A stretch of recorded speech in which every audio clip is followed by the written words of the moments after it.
Thank you. Thanks. All right.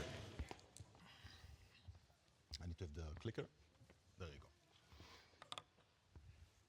All right. So 10 years ago, 100 of you flew with us to Israel. We call it the Israel Trek.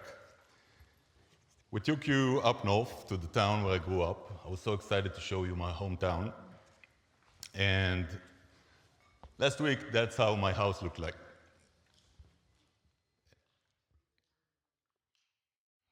That hole is my living room. That gray you see all around is 10 years of my life. And that wall you can see through, well, there was supposed to be a wall there. Before HBS, I went to medical school. I was doing technical machine learning hands-on, like an actual coder, the kind of a thing you don't see anymore. After HBS, for 10 years, I was a professional optimizer. I was running machine intelligence research teams at Google. I was building teams at Google X. I was good at being valuable as a manager, but never touching actually hand-on what I used to do before. And now, after 6 years, I was looking to fix that. It started well. I left Google, opened a company with 2 friends, had 2 kids, moved to New York. The market was booming. We actually raised $5 million. Good stuff. Then it started coming apart. We got divorced. I moved back to Israel, and I was working 24/7 on the product. And we kind of chose the big launch date to be October 8th. Yes, the day after. And you can imagine how that went. So fast forward, we closed the company. And me trying to extrapolate what I'm going to do next, where this AI wave is going, I decided to do something that didn't make sense at the time. I decided to start working with my 2 hands. I kept consulting on tech and AI, but the majority of my time went to my clinic, and honestly, I've become convinced that when the AI wave really lands, I want to be somewhere it can't reach. And then the cherry on top.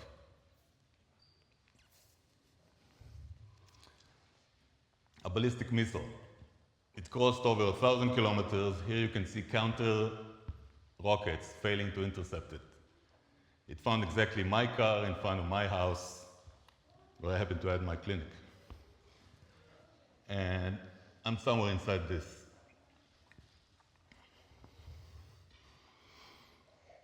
At about 10 seconds, I made it to the safe room in time. The blast killed the lights, the room filled with dust.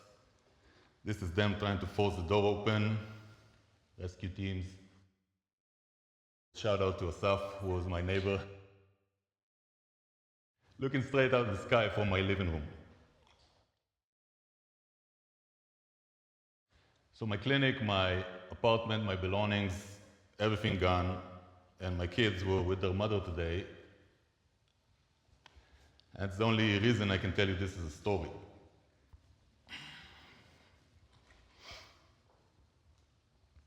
Now, by the way, that rocket came from Iran, which I realized later is exactly where my grandmother was born. Yes, so people tell you this is an ancient blood or an ethnic beef between Israelis and Iranians. Don't buy it.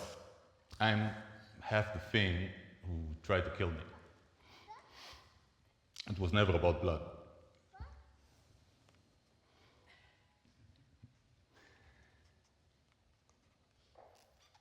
Here's what 1 ton of explosives could not take. My life, because of one small reinforced room that most people in my country don't have, and I'm standing here because I did. My 2 kids, who I actually got to hold that night, and the people. We all spent a fortune trying to build a network. And I can tell you that the people who came the day after weren't my network.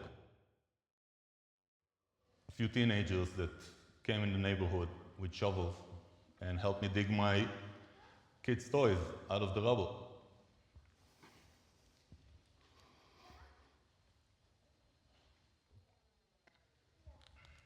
That's the country I want you to remember, not the one in your feed.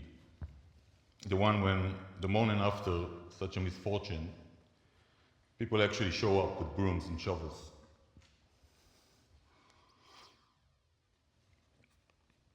Amisal is very good at taking things, but he taught me which things can be taken. And those are the only things I bet on now. Just to give you a small example, I filed for state compensation because I pay taxes. All digital, of course, we're the startup nation. Fast, automated, polished interfaces right up to the last step where it stops and waits. It waits for one human, we call him Shammai in Israel, to drive up to my ruins, physically stand in the middle of this, looks left and right and say, yep, it's gone. The whole system frozen, waiting on one guy who had to be there, the irreducible human, the part you can't vibe code around, and I got about 20% of my money back. And I think it scales. They train us here to own the airline. They train us here never to fly the plane, to sit one layer above the work. That layer is exactly the one AI is now flooding with cheap tokens. So I climbed one layer down on purpose. Even the Iranians figured this out.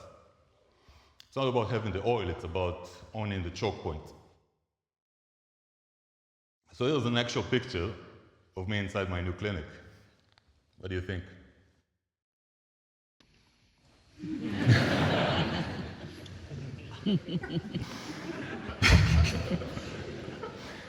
Nah, here's the real one.